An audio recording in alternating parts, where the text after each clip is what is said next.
Thank you and welcome to the show this morning.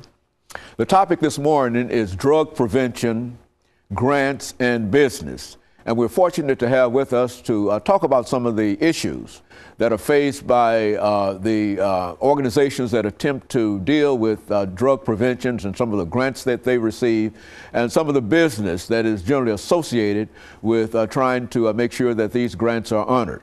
We have as our first guest, Ms. CGreenlee. And of course, Ms. CGreenlee, we've had you on a number of occasions, and I think all of us know that you are associated with the Galaxy Star Drug Prevention Program. And Ms. IFletcher.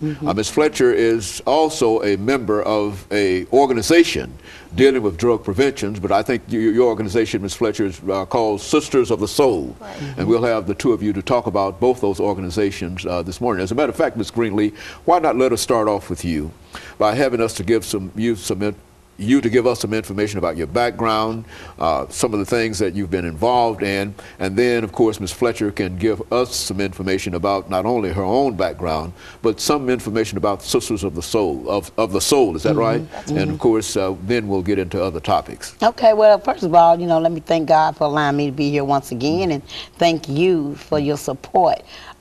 Just dealing with the system myself for over years, in my teens, all the way to my elder, getting lost inside and outside the justice system, drugs and alcohol myself, living that lifestyle, homelessness, living that lifestyle, or just being disobedient, period, living that lifestyle. Well, after 10 years of just horror in the streets, I've decided that I need to throw my hand up to God and ask for some help so I could come back and convince my other peers that this system is broken and our kids is dying and some of our adults. So they gave me the opportunity to, with the experience that I've had personally in my life and in my times in the street, gave me the vision that I need to come to the streets and bring back what I know to help. Very good. And what about your involvement in what you do, Ms. Fletcher?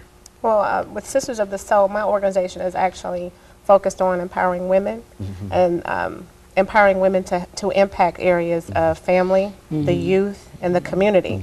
And a great deal of my background coming from a communications major, communications field with advertising, public relations, whether it be sports, corporate, entertainment, and over the past few years, working very heavily with nonprofit organizations, athletes, and entertainers with philanthropic initiatives. I was introduced to Clemmy and with her mission, and when we talked about the things that we do and believe as women, and then how the things that we've done over the course of our lives have and can impact our youth well into the future, we thought that this was a perfect way to join forces to impact an area that in so many ways is not getting the attention that it really should and that it deserves, and the youth are our future. So any way and anything that we can, to me, the way that God has blessed me and has allowed me to experience so many things as a woman and as a professional woman, that me now being able to take that and give back to our youth and then help even adults see a different way or a better way through individuals like Clemmy and those that we work with, then to me that's gratifying to be able to see that. And you know, Ms. CGreenlee, one of the issues that we're dealing with here today is drug prevention. And I think, as you've already alluded to, that a lot of us are really not knowledgeable in terms of what we mean today when we talk about drug prevention. We might have been knowledgeable 10 or 15 years ago, but today, why don't you talk about that?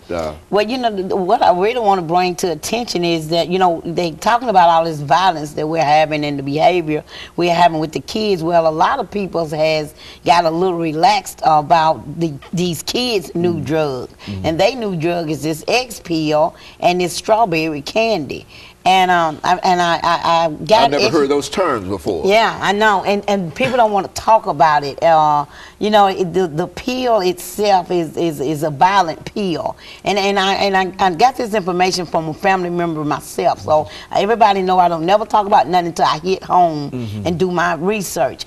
Well, not only are the kids running around blunting, as they call it, you know, with their little cigars and their little weed, but then they think they're sprinkling it with cocaine, but they're not. They're sprinkling with this other pill.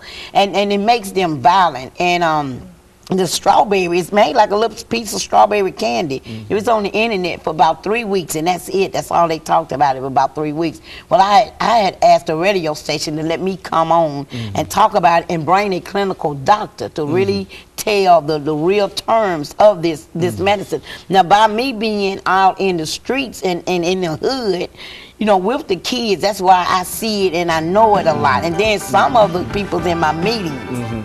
And we're going to have to take a break Go here ahead. for our first commercial break. And we'll be back with our audience following this very, very short commercial break.